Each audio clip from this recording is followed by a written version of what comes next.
Welcome to Nasdaq Trade Talks. I'm Jill Malandrino, global markets reporter at Nasdaq. Joining me to kick off day 2 of U.S. virtual Singapore FinTech Festival coverage is Varun Mittal, partner at Ernst & Young and co-author of the Fintech Nation, to discuss the fintech journey of Singapore. Varun, it's great to meet you virtually. Welcome to Trade Talks.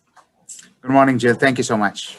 And despite being a small island nation of 5.7 million inhabitants, Singapore has become a flourishing financial center. What makes Singapore attractive for business? Singapore works. So that has been one of the founding beliefs of the founding Prime Minister. And there is overall government support around making business work, making ease of business possible, long-term policy decisions which are designed for next 15, 20 years.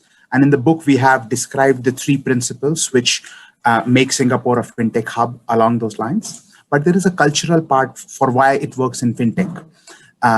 Singapore, we have a word called kiasu. It means fear of failure, fear of missing out. And in a regulated industry, that fear is your strength. So this journey is about how we made our fear as our strength to succeed in a regulated industry. So is this what you would refer to as Synonomics?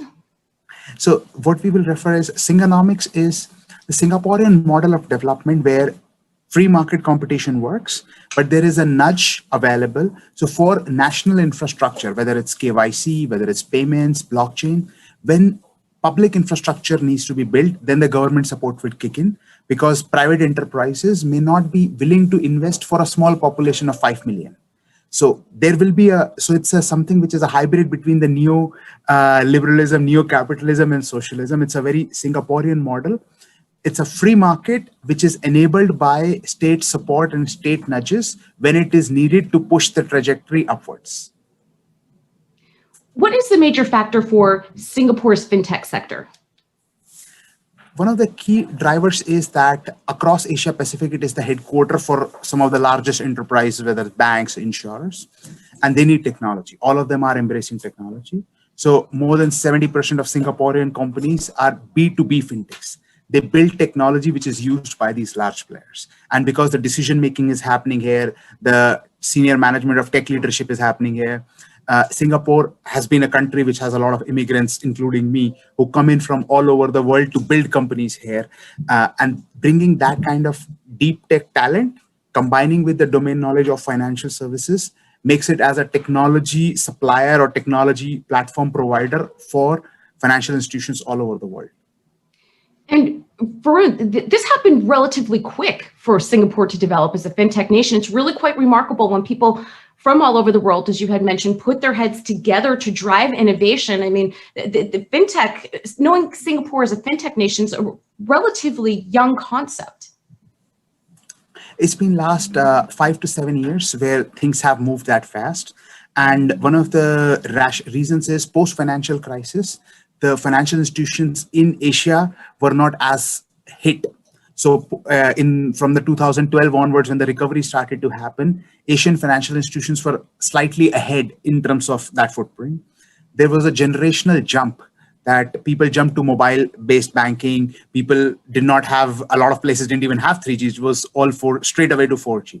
So that generational jump, while the banks were not under any kind of receivership, they had flexibility to invest in infrastructure and capabilities.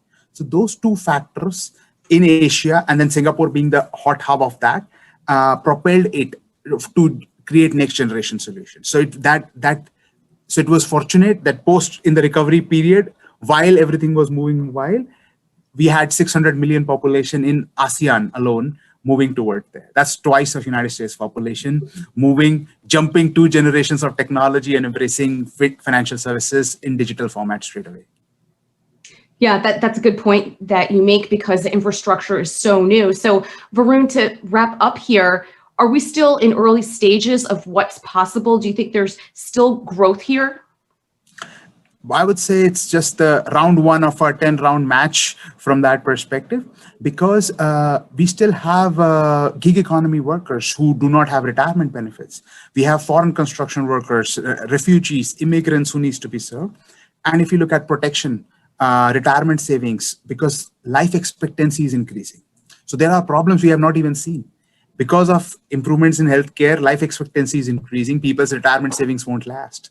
So we need to prepare for the next generation of challenges. And the pandemic showed that how people's financial health is not as resilient as we expected. And next 5 years will be around preparing for remote work, longer lifespan population, which will be digital first. All right, Varun, appreciate the insight. Thanks for joining us on Trade Talks, and thanks for joining me. I'm Jill Malandrino, Global Markets Reporter at Nasdaq.